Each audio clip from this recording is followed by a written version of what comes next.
Donnie and Dolly, the team is supported by ableauctions.ca. Closing your business? We can help.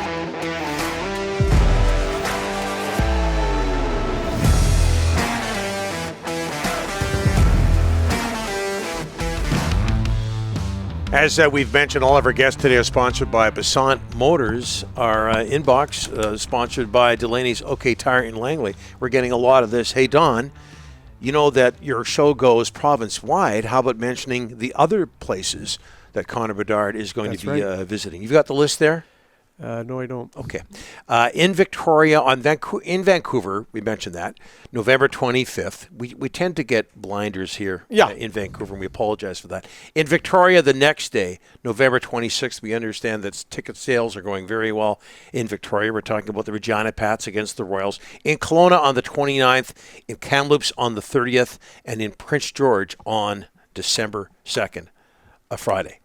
So there you go. It's not just all about Vancouver. I know Elliotte Friedman is a big fan of Vancouver and Canucks Twitter and all of that, but it's not all about Vancouver. As we're joined now from Hockey Night in Canada, 32 Thoughts podcast by Elliotte Friedman. How are you, sir? I'm good. I can't believe I was bumped for Connor Bedard. Like, that's a disgrace. What a joke. I know. Have you talked to him or met him, Elliotte? And if so, what are your impressions? Briefly. Yeah. Look, I think he's first of all, like the biggest difference now, Don and Rick, like when we were kids, like these young people now, these young kids, they're so much more worldly and composed and understanding of life and the planet than we were.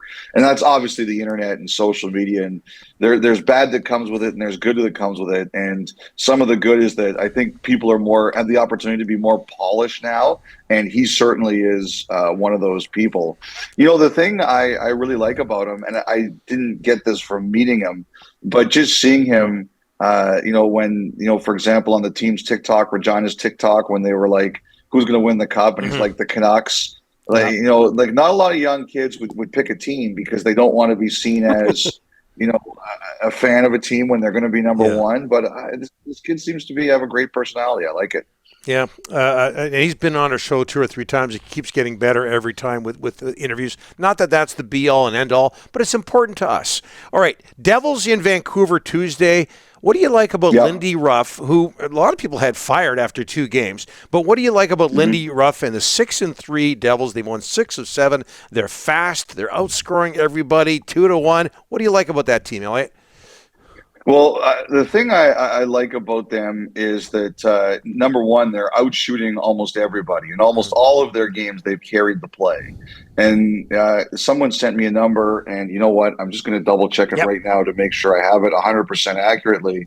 But they have they've had 50 shots in the game as many times as they've given up 35. And that's a sign of a team that's really carrying the play. Now, I'm still waiting for an update on Palat today. I don't know what's happening there, but it doesn't sound like that's good, and that's a big loss for them. But look, they have talent. I think we all recognize that Hischier and Hughes has a chance to be an excellent 1-2 center combination. It looks like they're headed in that direction. But to me, the biggest question there is Blackwood. This is a guy who was on the Team Canada Olympic radar a couple of years ago, and he had a really nightmarish year last year for a lot of different reasons. If he can hold, I think they're a force. If he can't hold, then I think it's going to be trouble for them because they just need saves. That's a team that needs saves, and they look like they're going to be fine. Elliotte, the temperature in the market is down thanks to back-to-back wins, but we do know when they started out with no wins in 5 games, the temperature was very high. Even, you were hearing that, the GM was calling, and telling certain players, hey, look, pick up the pace, but you gotta play better because we're not going to, put up with this forever. I mean, it looks like to me, Elliotte, the management was kind of like, guys, the onus is on you, not Bruce. Get better. Yeah, I think there's a lot of that. A lot of that is true, Rick. I think it was also something along the lines of if you think that, for example, the coach might be the only change and then we're done, snap out of that because that's not going to be happening either. And so I think that was I think both messages were very important. Now, I don't know if Jim Rutherford or Patrick Allvin or whoever it was deserves all the credit for the wins. Ultimately, the players have to go out there and play, but it can't be a coincidence that after some really listless performances to start the season, they went out and showed a lot of fight, literally against Seattle, and then had their best game of the year against Pittsburgh. I think that anybody who makes it to the NHL, or I would say 99% of the people who make it to the NHL, have a ton of pride and a lot more willpower than the average person. And part of that is believing you're among the best and believing you're elite. And when you get that shaken a bit and you're kind of told, you could be the problem or you could face the consequences, I think most of them would react in a way that says, well, screw that. I'm going to show that I'm not part of the problem.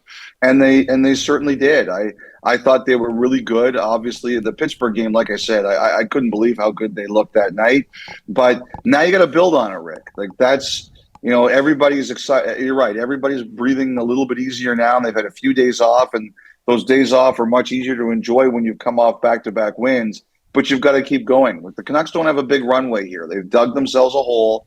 And they cannot afford another streak like that for the rest of the year, or else there will be no chance of climbing out of it and going to the playoffs. Elliotte, Bo Horvat's got 6 goals in 9 games. He is second in the NHL in faceoffs. Only Patrice Bergeron has won more. I mean, he's doing. I don't think his agent, Pat Morris, I don't think his asking price is going down, my friend. I was told on the weekend lines have been drawn in the sand. What are you hearing on the Bo Horvat contract situation? Well, I don't know who the Vancouver market is going to see as a bigger Horvat homer, you or me, on this one, right? Like, you keep going with this. So true. I have to. I mean, my feelings about Horvat. I think he's a heck of a player, and I don't think you give up top 6 centers in this league. I just think they're too hard to find. Look, I think, again, I will say this all the time, and it's my number one message. Negotiations can get very personal. They can get very, very personal. And doing this job for 30 years, one thing I've really learned is that they can go like that. They can go up and down. And there are times when it looks like there's no hope, and it gets done. And there's other times when it looks like there's no chance it'll for sure get done, and it doesn't get done. Like, for example, I thought in the summer that there was no chance, or I wouldn't say no chance, but very little chance that we get to the season without a Horvat extension. And here we are. And I know now it looks really down. Like the sky is dark over this, but I don't think it means it's over. I think that it takes calmness to get through this. You're dealing with a GM who's seen everything. You're dealing with an agent who has seen everything. And I just think, look, I think if this season had continued the way it was going, I think it would be a real likelihood that maybe the Canucks and Horvat would move on. It's hard to extend people in a season like this, but there's still time. And I refuse to proclaim it over one way or the other. I do think the Canucks are going to have to go higher here than they wanted to. I 100% believe that's the case. As he continues to play like this, and he's a top 6 center, but they did it for Miller. And and again, I've said this 40 times. If they can do it for Miller, there's no reason, if they want, that they can't do it for Horvat. Elliotte, I've lost track. What's happening with the Leafs right now? So I was in Dallas last night, and so I was at an event there, the Dallas Stars Hall of Fame, and I got a text saying, "You better turn this on." So they finished. They finished doing their speeches. Sorry, I just sent a text. Yep. They finished doing their speeches, and I walked out and I grabbed my phone and I started watching the rest of the game last night. And you know what it was like, guys? It was like you're watching a horror movie or a suspense movie or like a show, and you're like, nothing that happened could be crazier than what I just saw. And then it just kept on getting crazier and crazier and crazier. And it really was a stunner that they didn't win that game, and they got the benefit of a review that I think should have gone against them. Mm-hmm. And it's probably like Vancouver was a week ago. Before you've won those 2 games, it's the exact same way here now as it was in Vancouver 7 days ago today. Yeah. And the heat is on. I heard before the weekend they were not thinking of firing Keefe. It's not what they wanted to do, but they realized the runway was getting shorter and shorter. But I still don't think they want to do it right now. I think they really want to try to be patient and wait it out. But boy, the masses are not pleased here. They are really not pleased. Who's getting most of the blame?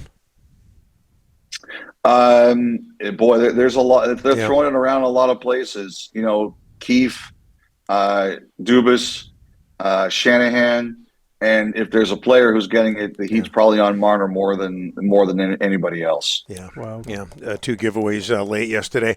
Elliotte, thanks for this. We'll talk to you in a couple of Mondays.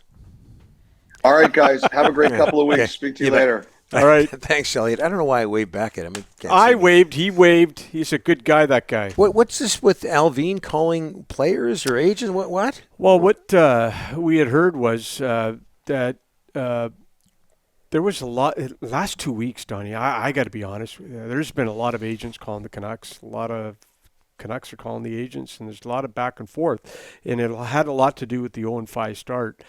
Just interesting conversations. I'll leave it at that. But it was just. You can't tell us anymore. I can't. How can I tell you, Donnie? I'm going to get by. I'll get busted and I'll get in trouble. But I'll just say to you this: the temperature was pretty hot. Of course. Yeah. Yeah, and it was 7 games to start. 7 losses. To start. 7. So, but I think now, and you nailed it. The temperature's down. It's amazing what a couple of wins do, Donnie. Amazing what a couple of wins do.